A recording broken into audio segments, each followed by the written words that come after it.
everybody? Welcome back to another edition of Game Time with John Eads on this fine Thursday here. We've got one final weekend ahead of us without LSU football. There is college football. It's just not Tigers football just yet. But next weekend, that will be the time. I'll be on the road in Orlando, taking off on Wednesday with a bunch of my coworkers, and Jacques Doucet from the sports team will be on site in Orlando for that season opener against Florida State. We're talking about that game quite a bit today, but it should be a really good game. How about the studio? Looking pretty darn good. We've come a long way since episode 1. New banner here, just surreal, awesome. Shout out to the marketing team and Heather Godden as well, who runs this whole ship. We really appreciate her efforts and making the setup look good, because it certainly helps me out, because I don't. But anyways, another episode, 4 more topics. Should be about a 20-minute episode today. 3 LSU. We got some Saints in there as well. Big episode. We're giving you guys our official LSU football season prediction. Putting my thoughts out there, my opinions out there, and hopefully they don't end up on freezing cold takes on Twitter. But without any further ado, let's go ahead and get started. So the season opener is coming up against Florida State in just a couple of days. And yesterday, some not-so-good news for LSU football. Big defensive tackle Maason Smith will not play. He's the former 5-star recruit who, in last year's game, was injured really early in the contest with a knee injury. He ended up missing the entire season. Big loss for the Tigers last year. Really was felt at times during the year, and LSU finished 10-4. And I have to think that if he were to play, maybe we're not talking about a 10-4 team. Maybe it's an 11-3 or a 12-2 LSU team. He is back this year. He just won't be back for game 1. And, of course, we're still questioning if he's at 100%, if he'll be fully recovered from that knee injury. Doesn't matter for game 1. He's not even going to be suiting up. I don't even know if he's going to be traveling. And that's a massive loss for LSU. Why is he suspended this one game?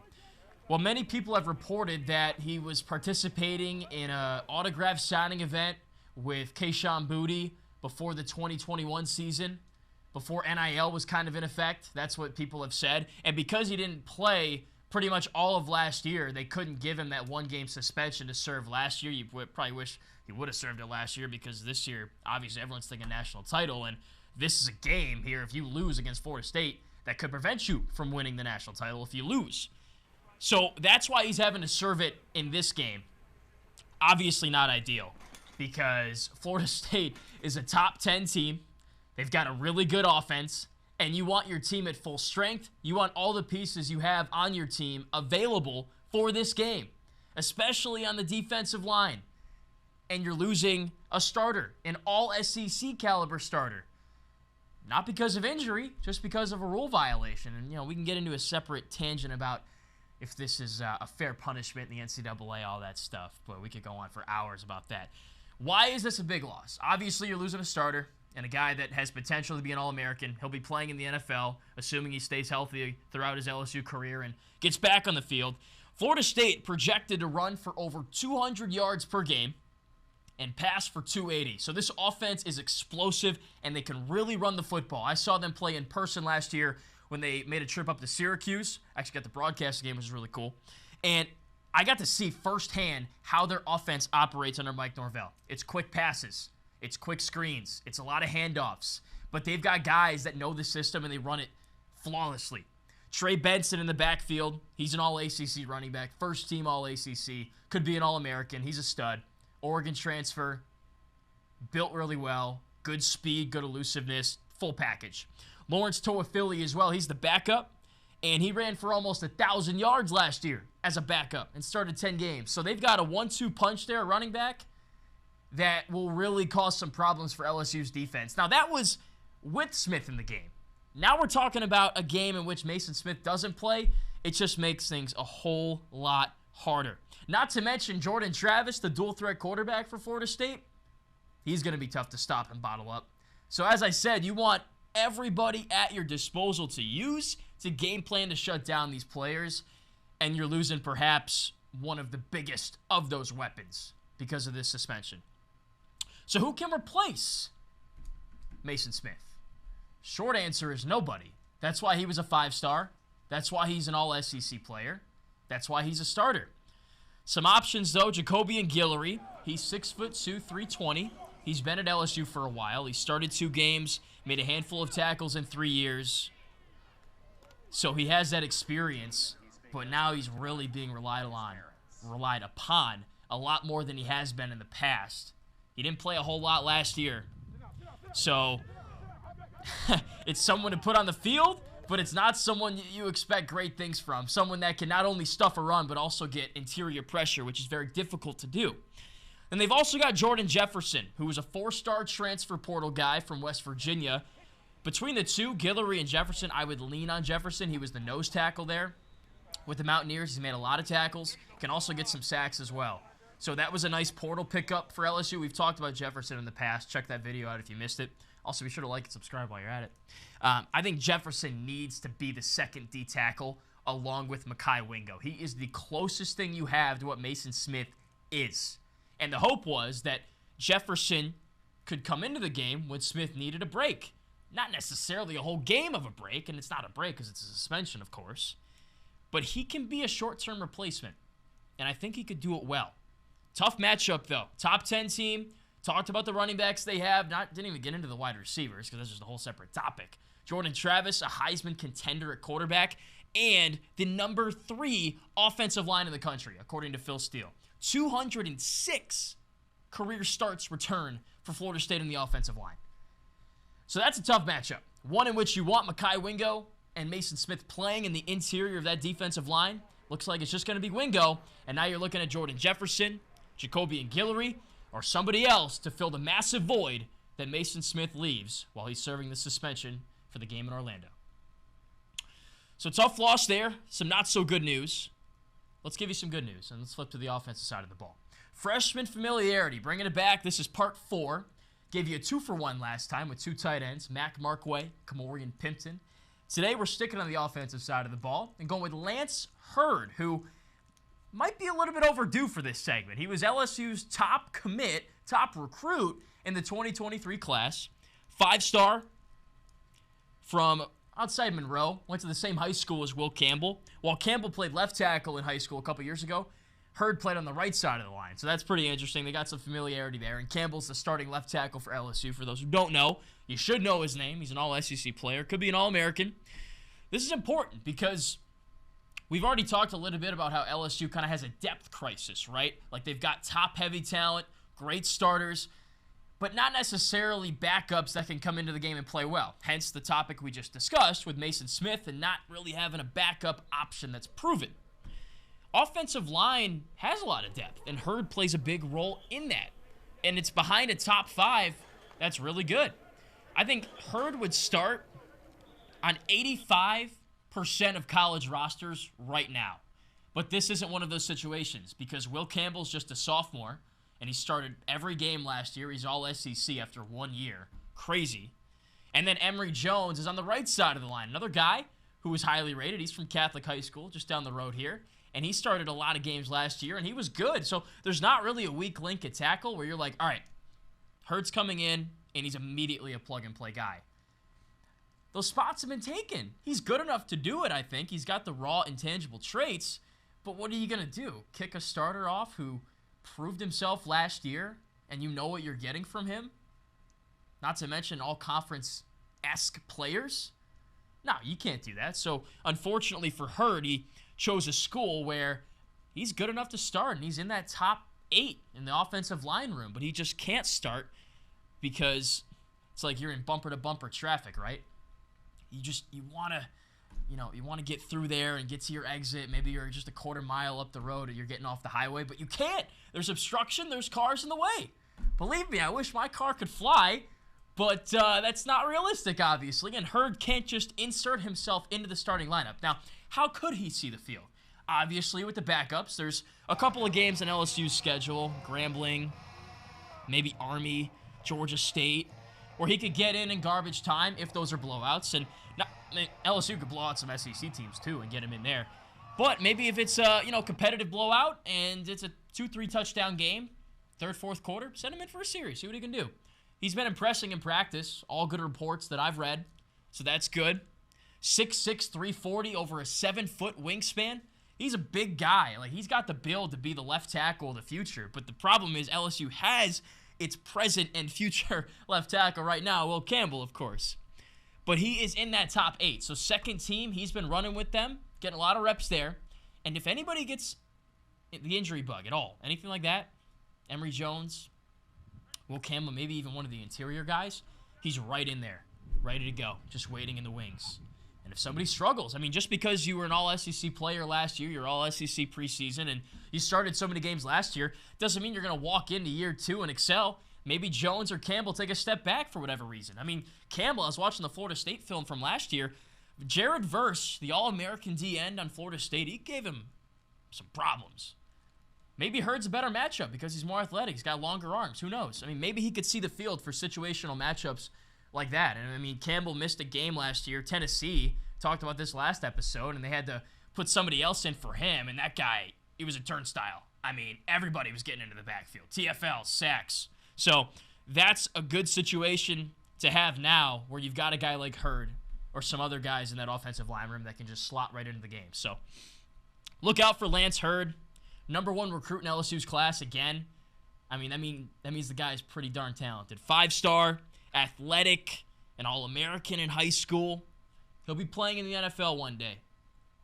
And I don't feel too nervous making that prediction. So watch out for Lance Hurd. That's part 4 of freshman familiarity, another guy that could see the field early and often for the Tigers this year.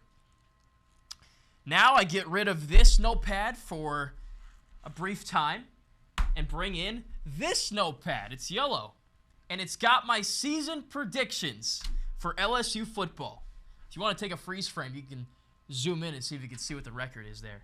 Our official predictions for what LSU will do this year. We've stood here. We've talked a lot about what we expect, what we're hoping to see, things of that nature. Now, I'm holding a pencil, but we're putting pen in with our official predictions. I'm going on the spot, on the record, with what I think will happen this year. And hopefully, when we come back a couple months from now, this is looking pretty good. So this is what we got. Obviously, a 12-game regular season. I'm going to go game by game, give you my thoughts, and eventually W or L. All right. Start out with Florida State. The opener coming up pretty soon. A couple days away down in Orlando. Game that LSU lost last year when it was in Louisiana. Probably could have won that game. 24-23, blocked PAT. FSU walks off and wins it. The Tigers are 2-8 all-time against the Seminoles. It's not a good record. I don't really care about stuff like that, though, because most of these games happened a long, long time ago, before I was even born. So I don't care about that. What I care about is your present team this year versus the other team you're playing. Who's got the personnel edge? Who's got more strengths than weaknesses? And I swear, this was a W before the news broke yesterday about Maason Smith. Clearly there's an erase in there. And my producers will tell you that I have been sitting up here erasing and writing things in. This was a W, no longer a W. I think LSU loses the first game against Florida State. You needed to be at full strength to win this game. You're not. You don't have Maason Smith. Florida State's got a very explosive offense. There's just less question marks with FSU than there is right now with LSU, in my opinion. I know what I'm getting from Florida State. I've seen them play. They ended the season so well last year, just ripping off W. Didn't matter who they were playing. They were scoring a lot of points on you, and they were winning football games. I think they parlay that momentum into this year, and Florida State wins the opener against LSU. Should be a good game, but I think the Noles take that one in a tight one. Moving on, Grambling, W.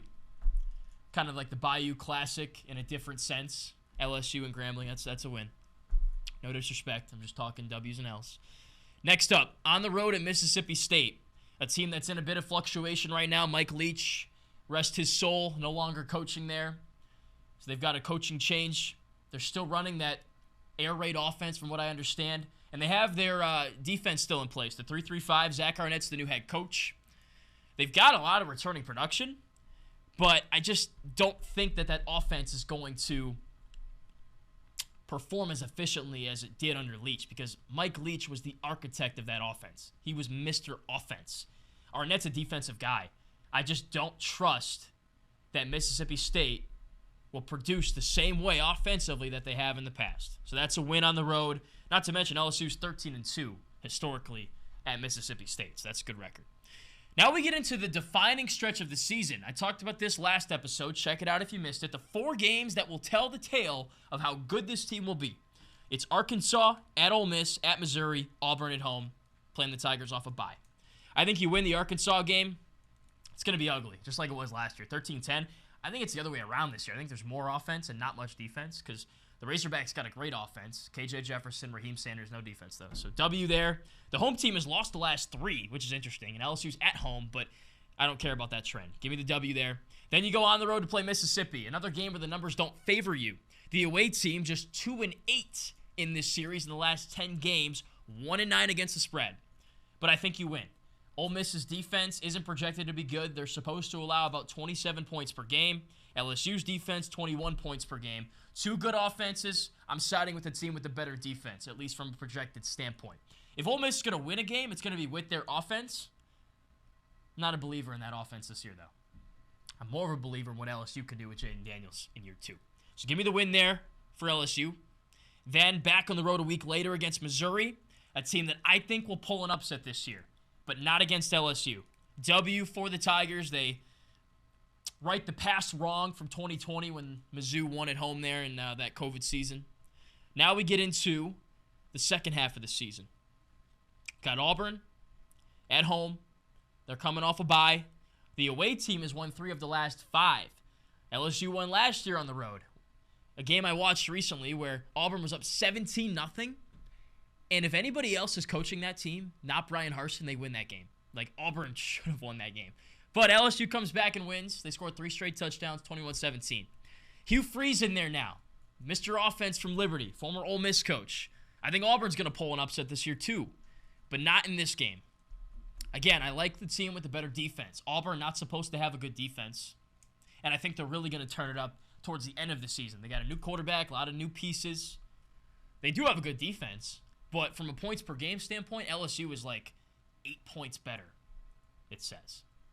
Phil Steele says. So, I think you win that game, and it's at home, so that helps too. Of course, playing in Death Valley.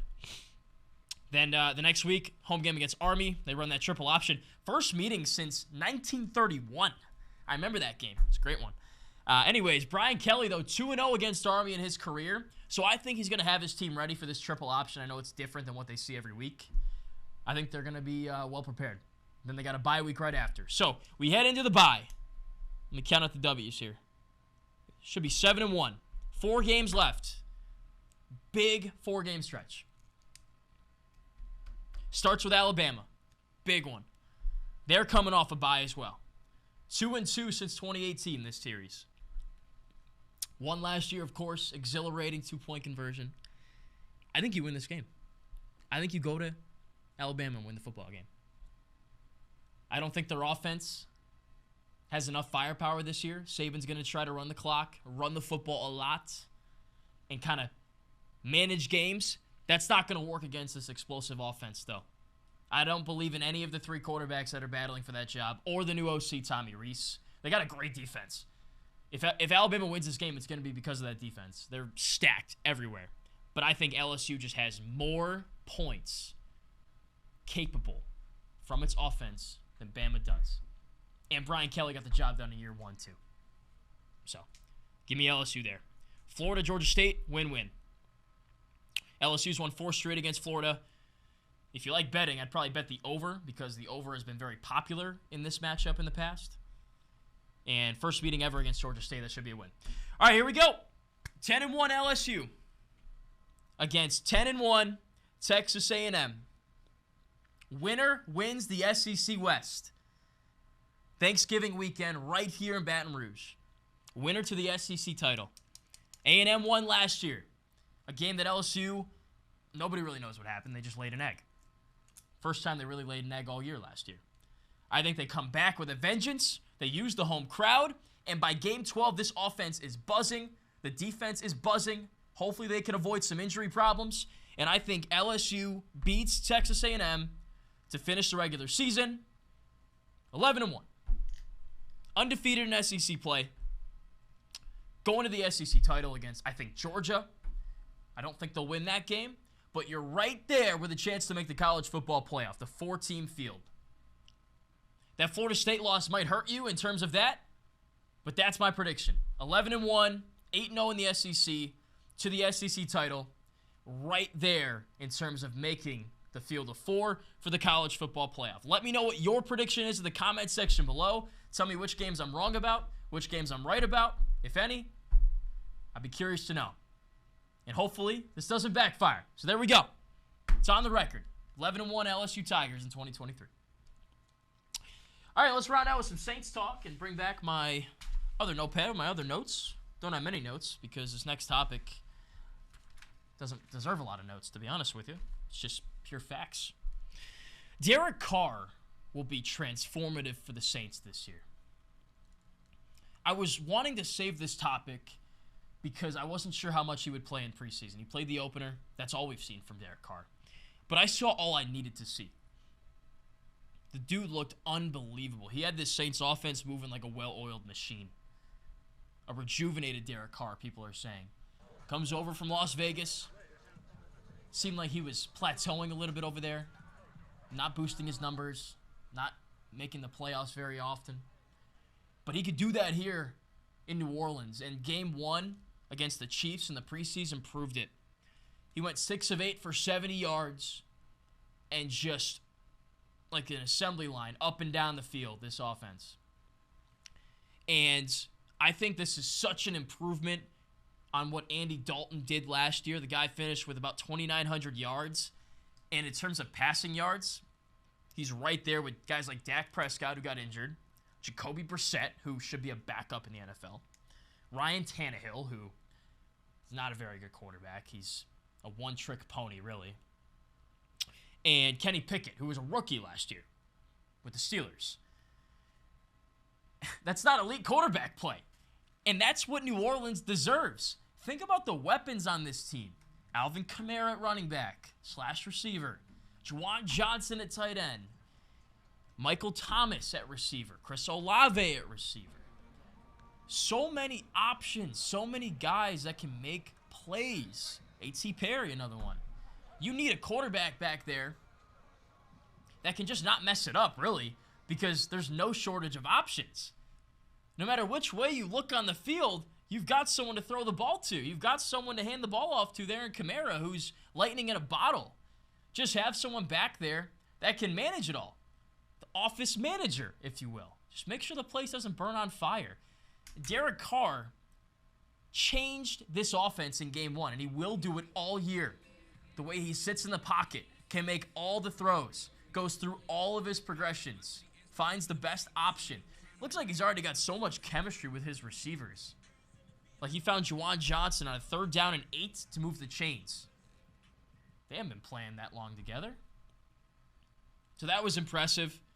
And just the way that this offense made it look so easy. And mind you, this was against the Chiefs' starting defense for the most part in that first game. Starters on starters. Didn't matter. New Orleans goes down, scores a touchdown in the opening drive of the game, something they didn't really do much last year, which frustrated a lot of Saints fans. Came out, 1 drive, 1 touchdown. Easy work. And it wasn't like superhero type plays. It was easy. Carr's just sitting in there. Read 1, read 2, read 3, read 4, and he finds someone. And it's a big chunk gain. So he's a perfect fit for this offense. He's a gunslinger, but he's also smart and can manage a game. He's got so many weapons at his disposal. In Vegas, really, it was just Darren Waller when he was healthy, and then Devontae Adams. Maybe Hunter Renfrow, too. That's about it. It's a big upgrade coming to New Orleans here. Juwan Johnson's a stud. He's going to have a huge season at tight end. Guy is a mismatch. A matchup nightmare, I should say. He is a mismatch, too. Chris Olave on the outside, over 1,000 yards in his rookie year. Michael Thomas has it in him to be that kind of guy, too. We've seen it before. Not much since.